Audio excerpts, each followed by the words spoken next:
আমলাতন্ত্রের মধ্যে আছে, তারা সশস্ত্র বাহিনীর মধ্যে আছে, তারা আমার প্রত্যেকটা রাষ্ট্রের পরতে পরতে এই লেন্দুক দর্জি আর মির্জাফরদেরকে চেনা হচ্ছে আর গত বছরের গণ অভ্যুত্থানকে বাঁচিয়ে রাখার প্রধানতম শর্ত।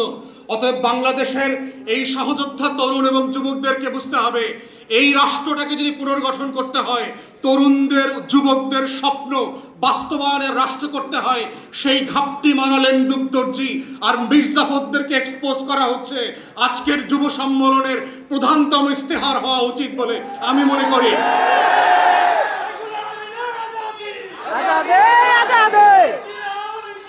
জিন্দাবাদ জিন্দাবাদ।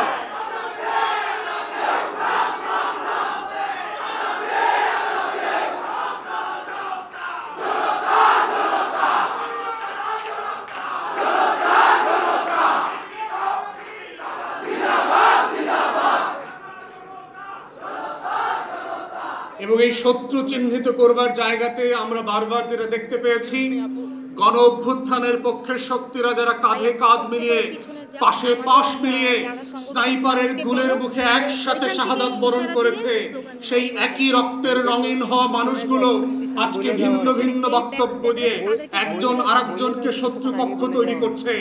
এইটা যদি আমরা বন্ধ না করি, গণ অভ্যুত্থানের পক্ষের শক্তিগুলোর ভিতরে যেভাবে ফাটল ধরানোর চেষ্টা করা হচ্ছে, গণ অভ্যুত্থানের পক্ষের শক্তিগুলোকে একজনকে আরেকজনের পক্ষের বিপক্ষের খলনায়ক বানানোর চেষ্টা করা হচ্ছে, নতুন করে বয়ান তৈরি করবার চেষ্টা করা হচ্ছে, দিল্লির গোলামরাই তৈরি করছে ও আসলে দিল্লির গোলাম। তাই আমাদেরকে সাবধান হতে হবে, বন্ধু বেশে কারা কারা আজকে দিল্লির গোলাম বানানোর জন্য আমার আজাদির লড়াইকে, আমার গণ অভ্যুত্থানকে ব্যর্থ করে দেওয়ার জন্য দিনরাত চেষ্টা করছে।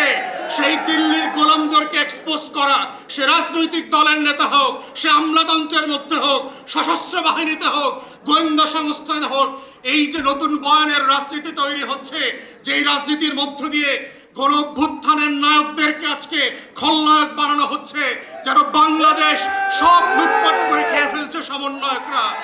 এই যে নতুন বয়ান, এই শত্রু তৈরির বয়ান হচ্ছে বাংলাদেশকে আবার আজাদি বিক্রি করে দিয়ে দিল্লির হাতে তুলে দেওয়ার বয়ান। এই বয়ান হচ্ছে এজেন্ডা সেটিং করে 111-এর মতো করে মসনদ পরিবর্তন করবার যেই রাজনীতি, এই রাজনীতি থেকেও আমার তরুণ এবং যুবকদেরকে সাবধান হতে হবে। আমাদের কথায়, আমাদের আচরণে, আমাদের কর্মকাণ্ডের মধ্যে গণ অভ্যুত্থানের পক্ষের শক্তিদের মধ্যে কোনোভাবে যেন ফাটল তৈরি না হয়। আমরা সবাই রাজনৈতিক প্রতিপক্ষ, কিন্তু রাষ্ট্র সাপেক্ষে, দিল্লি সাপেক্ষে, আওয়ামী লীগ সাপেক্ষে আমরা সবাই গণ অভ্যুত্থানের কাতারের সহযোদ্ধা।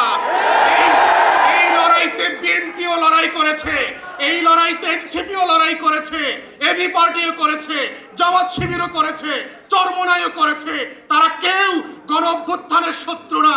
কিন্তু আমরা দেখতে পাচ্ছি দিল্লি এবং কলকাতার বয়ান দিয়ে আজকে গণ অভ্যুত্থানের পক্ষের শক্তিগুলোর মধ্যে যে বিভাজনের রাজনীতি তৈরি করা হচ্ছে, এই রাজনীতি হচ্ছে দিল্লির রাজনীতি, নায়কদেরকে খলনায়ক বানানোর রাজনীতি, শত্রু সাপেক্ষে বাংলাদেশের স্বার্থ বিক্রির রাজনীতি।